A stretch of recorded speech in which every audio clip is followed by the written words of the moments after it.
Друзья, мы на острове Кипр. И сегодня мы хотим вам рассказать нечто по-настоящему интересное. Все вы, наверное, знаете, что такое теневой флот, что он помогает обходить санкции и скрывать российское происхождение нефти или нефтепродуктов. Сегодня мы в мельчайших деталях объясним вам, как устроен теневой флот и почему, честно говоря, это плохо для всей нашей планеты. Это «Центр досье». Сейчас мы с вами возьмем моторную лодку и поплывем наблюдать за российским теневым танкером. Подписывайтесь на канал. Поплыли.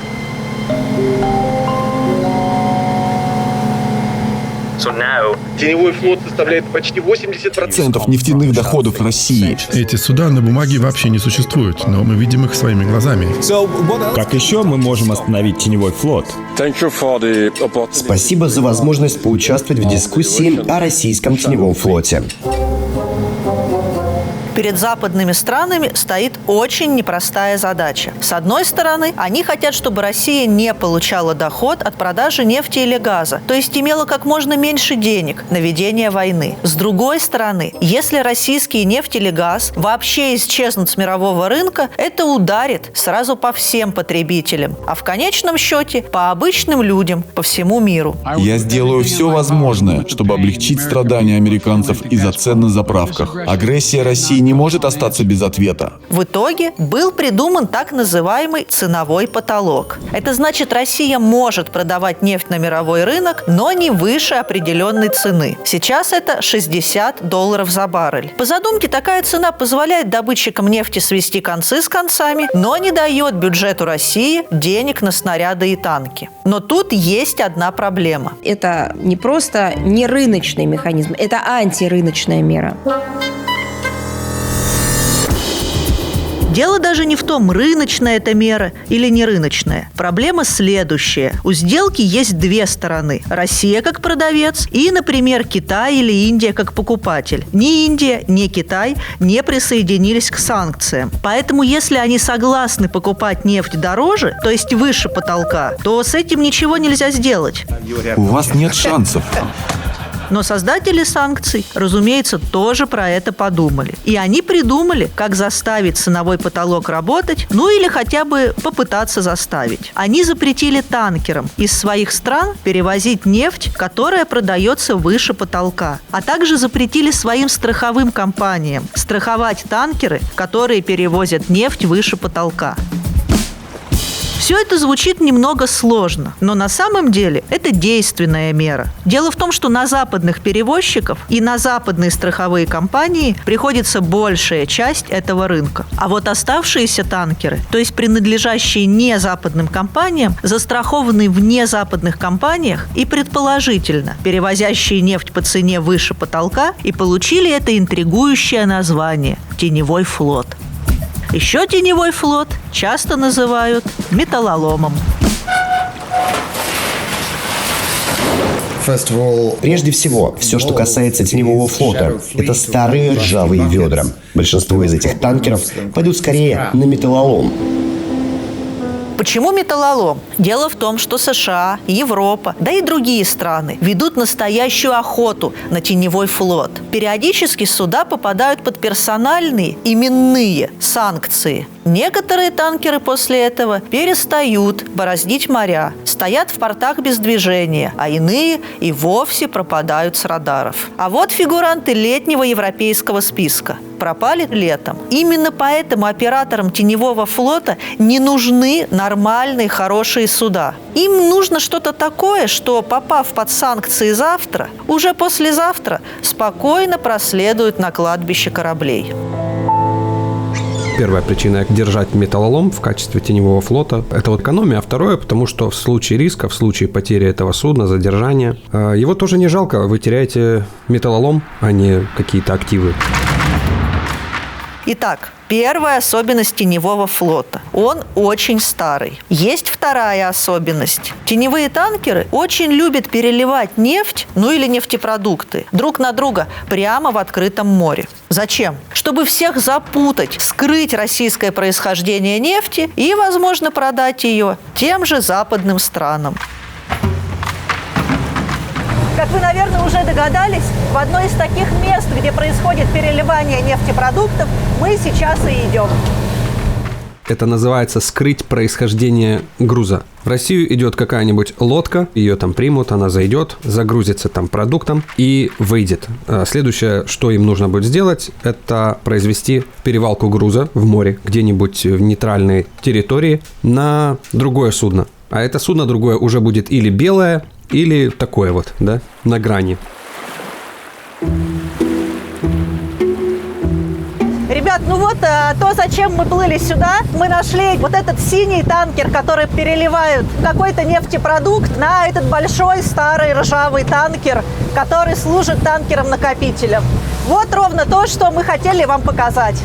Итак, перед нами два танкера. Тот, что поменьше, синенький, Ваула, вышел 22 января из Новороссийска с 30 тысячами тонн нефтепродуктов на борту. Танкер прошел Черным морем, проливом Босфор, проливом Дарданеллы и, наконец, оказался возле Кипра. Тут он, не стесняясь, вступает в связь с танкером побольше, которого зовут Морфеус. А этот огромный Морфеус – своего рода плавучее хранилище. В него переливаются разные танкеры. Например, на следующий день после нашей съемки Морфеус швартовался уже с другим танкером – с Гарудой. Гаруда пришел на Кипр из Тамани, тоже с нефтепродуктами на борту. Мы даже вполне уверены, что это был дизель. И этот дизель тоже поглотил бездонный Морфеус. Самое время спросить, а что, собственно, происходит?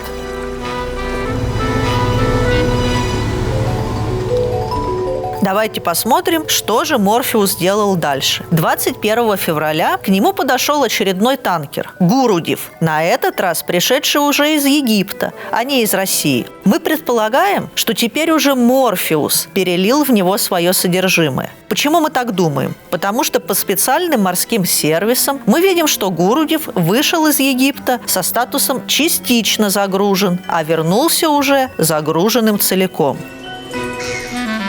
Итак, мы показали вам, как конкретная тонна дизеля, вышедшая из Новороссийска, побывав аж на 3 танкерах, в конце концов оказалась в Египте, без малейшего намека на свое российское происхождение.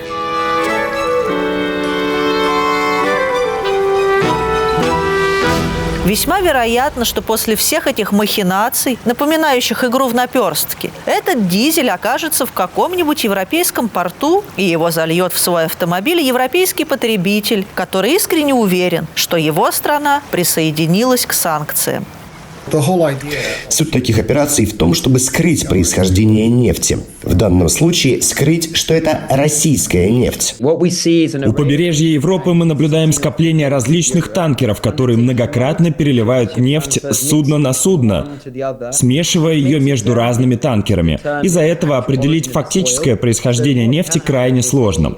В результате по документам эта нефть не называется российской. Это позволяет Европе покупать нефть, которая официально не продается как российская, хотя на самом деле является таковой. Вернемся к нашим героям – Морфеусу и Гурудеву. Дело в том, что они старые товарищи. Месяц назад они уже швартовались и переливались. Только это было не возле Кипра, а возле греческого полуострова Пелопоннес. Мы, кстати, нашли человека, который, как и мы, видел эти стыковки своими глазами. Греция, там вот если посмотрите на их остров Пелопоннес, там образуется такая бухта огромная. И вот когда ты там проходишь, ты видишь где-то 5-6 пар судов, танкеров, которые этой перевалкой занимаются. Вот я там был 3 месяца назад, последний раз проходил, и все это тоже наблюдал. Они стоят, ни от кого не прячутся, все прекрасно знают, что там делают.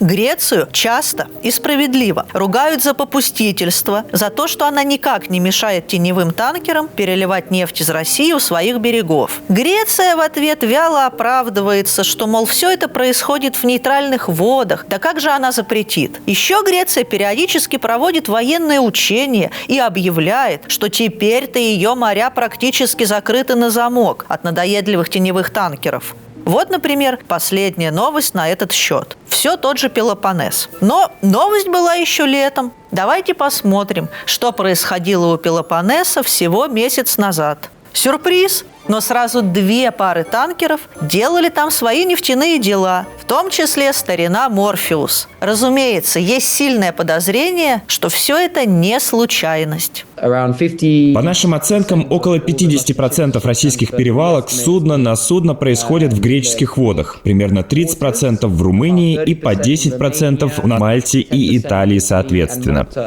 До прошлого года очень большой процент танкеров, участвующих в непрозрачных операциях с нефтью, был греческий. Это позволяет предполагать, что Греция, и во всяком случае греческий бизнес, получал с этого немалую выгоду. Это может как раз позволить при определенных обстоятельствах не так рьяно за этим следить. Просто потому что, кто ж рубит сук, на котором сам сидит.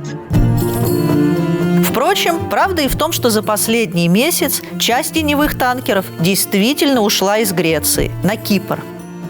Эту съемку мы проводим 19 февраля в открытом море, примерно в 40 километрах от города Лимассол. О роли Кипра мы еще поговорим. Пока мы снимаем танкеры, поднимается сильная волна. Нашей маленькой лодке явно пора плыть назад. Море тут в феврале неспокойное.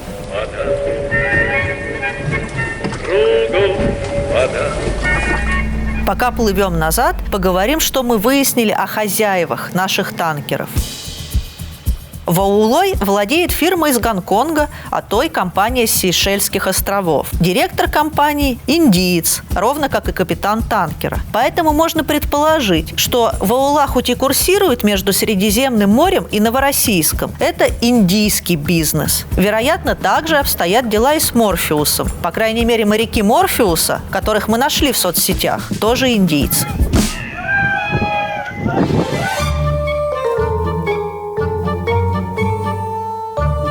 Во всей этой истории есть еще один очень важный аспект. Кажется, при чем здесь Кипр? Формально перевалка этих нефтепродуктов происходит в международных водах. То есть власти Кипра как будто бы ничего не могут с этим сделать. Но обратите внимание вот на эти небольшие суда. Вот, например, Ледра Прайд. Ходит под кипрским флагом, базируется в порту Лимассола. Давайте посмотрим, чем судно занималось 19 февраля, в день нашей съемки. После обеда вышла из порта и направилась к теневым танкерам. Посетила каждого из наших героев – Ваулу, Морфеуса и даже Гаруду. Зачем? Как правило, такие суда оказывают поддержку танкерам во время швартовок в море. То есть сейчас мы с вами буквально в прямом эфире, в записи, наблюдаем, как официальное судно страны Евросоюза помогает танкерам обходить санкции против России. Таким образом, морские службы будут поддерживать перевалку российской нефти с судна на судно, тем самым увеличивая экспортные доходы России в водах Евросоюза. Это, честно говоря, шокирует и требует немедленного запрета. Промышленность России разорена. Санкции никуда не денутся. Мы с вами совершили увлекательную морскую прогулку. А сейчас самое время поговорить, что все это значит и чем чревато то, что мы с вами видели. Сама по себе перевалка в открытом море довольно губительная для окружающей среды практика. Такая же перевалка происходит в некоторых частях Черного моря. И вот что на этот счет говорят эксперты. Есть довольно авторитетное исследование Государственного океанологического института. По-моему, оно относится к году к 17-му, где они лет 10 наблюдений в Керченском проливе использовали. И выяснилось, что наибольшее количество нефтяных пленок они наблюдают ровно в районах перевалки. Все тут в других местах гораздо меньше. Но это еще не самое страшное. Вообще перевалка в открытом море ни в порту, ни в бухте, ни в каком-то защищенном от волн и ветра месте весьма рискованная затея. Проблема любой перевалки с судна на судно в том, что два судна оказываются рядом друг с другом, и между ними необходимо протянуть шланг. Конечно, теоретически для нас, сидящих здесь в гостиной, это звучит очень просто, правда? Но если представить себе два судна, которые пытаются состыковаться в открытом море при сильной качке, становится очевидно, что это крайне сложная операция. Кроме того, перевалка с судна на судно обычно происходит в международных водах, вдали от береговых объектов, то есть буксиров, пожарных служб, заградительных бонов для предотвращения разливов и так далее. Очевидно, что в случае аварии, разлива или посадки судна на мель реакция будет очень запоздалой. Давайте просто вспомним, как выглядело море в тот день, когда мы снимали наши танкеры. А на следующий день, когда они продолжали свое дело, ветер был еще в 2 раза сильнее. А еще давайте вернемся к началу нашего повествования и вспомним, что теневой флот – это металлолом. Плюс ко всему, из-за того, что эти суда довольно старые и, вероятно, не оснащены современными системами, риски утечек, разрывов шлангов, повреждения клапанов, танков и так далее значительно возрастают, что может легко привести к разливу нефти. А в океане или море даже небольшой разлив может иметь крайне разрушительные последствия для морской экосистемы. Накануне снова зафиксировали свежие выбросы мазута на побережье Черного моря. Кирилл, тебе слово. Вспомним недавнюю катастрофу в Черном море. Кстати, те танкеры были тоже, пусть и косвенно, но связаны с теневым флотом и обходом санкций. Тогда в Черном море разлилось, по оценкам, около 5000 тонн мазута. А теперь представим, сколько возят наши герои Ваула и Гаруда. По 30 тысяч тонн. Масштаб потенциальной катастрофы, наверное, понятен. Видели, что было у нас, да и сейчас продолжается там Черное море. Это всего лишь там 5000 тонн мазута. Представьте себе, когда их 300 тысяч тонн сырой нефти. Когда-то давно мне озвучили такую цифру, если у нас 3 танкера VLCC грузоподъемностью порядка 300 тысяч тонн разольют свой груз, потерпят крушение в 3 местах одновременно на нашей планете, то наша экология нашей планеты уже не восстановится никогда. Вспомним нашего Морфеуса. Его грузоподъемность чуть больше 100 тысяч тонн. То есть он меньше, чем те огромные танкеры, о которых говорит наш собеседник. Но Морфеус все равно довольно большой и довольно старый. Ему больше 20 лет, а старыми считаются танкеры старше 15.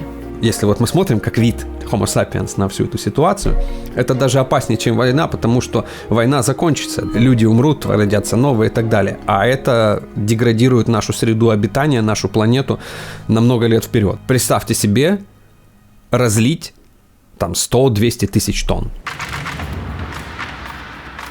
И есть еще один очень важный момент – страховка.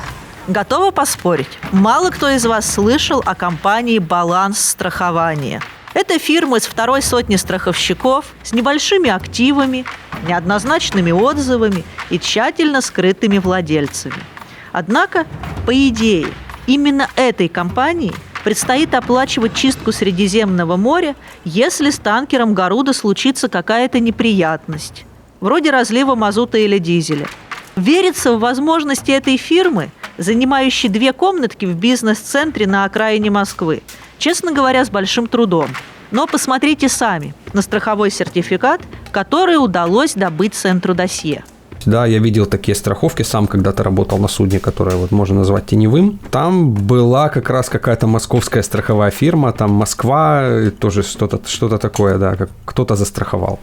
Но, может быть, мы несправедливы к московской фирме. Чтобы не возводить напраслину, мы показали этот страховой сертификат человеку, который составляет списки теневых танкеров и хорошо знает, как у них устроена страховка. Я ведущий аналитик лондонского подразделения Lloyd's List Intelligence. Мы специализируемся на аналитике морских перевозок. Это должно вызывать беспокойство у всех, особенно с учетом того, что эти суда выполняют операции у берегов Кипра, очень близко к острову, но за пределами портовой зоны. Если что-то пойдет не так, то компания, которой принадлежит судно, очевидно, не понесет ответственности и не сможет оплатить ущерб. Нефть может разлиться в европейских водах, а затраты на очистку могут превысить 1 миллиард евро. И без страхового покрытия эти расходы лягут на прибрежные государства Европы, то есть на европейских налогоплательщиков. Итак, потенциальная очистка моря от мазута и прочего может стоить 1 миллиард евро. Просто ради интереса. Давайте посмотрим на стоимость всех активов компании «Баланс страхования», так решительно застраховавшей танкер «Гаруда». Почти 1 миллиард, но рублей. Просто нужно в 100 раз больше. В том-то и выгода страховать теневой флот, что никто не собирается ни за что платить.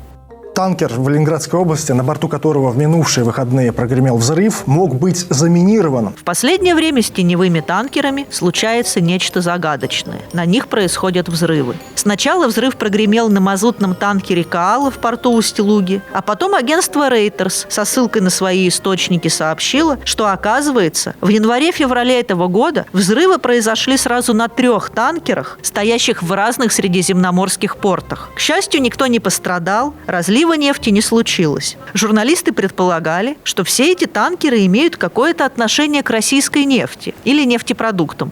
Губернатор Ленинградской области Александр Дрозденко заявил, что произошел технический сбой после заведения двигателя, который повредил машинное отделение. Центру досье удалось получить подробную документацию по всем танкерам. Все они действительно имеют отношение к России. Нас больше всего заинтересовал вот этот танкер «Сиджевел». 16 января этого года он вышел из Новороссийска, перевозя 95 тысяч тонн нефти. 15 февраля на нем случился взрыв в итальянском порту Савона.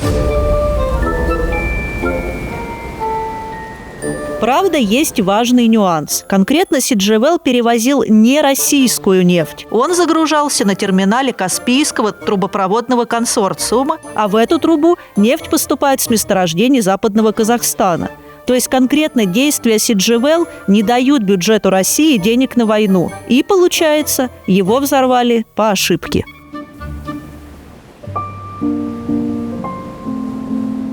Такие примитивные махинации, которые упорно не видят у себя под носом Евросоюз, дают путинскому режиму деньги на войну. Возможно, цель вот этих прогремевших взрывов, диверсий, в том, чтобы напугать моряков теневого флота, заставить их задуматься, в чем они участвуют. Но это, безусловно, не повод оправдывать диверсии и теракты. Дело не только в моральной стороне вопроса, дело просто в здравом смысле. Для России потеря 90 тысяч тонн нефти практически ничего не значит. А вот для Средиземного моря, если из-за взрыва в него прольется 90 тысяч тонн нефти, это чудовищная катастрофа.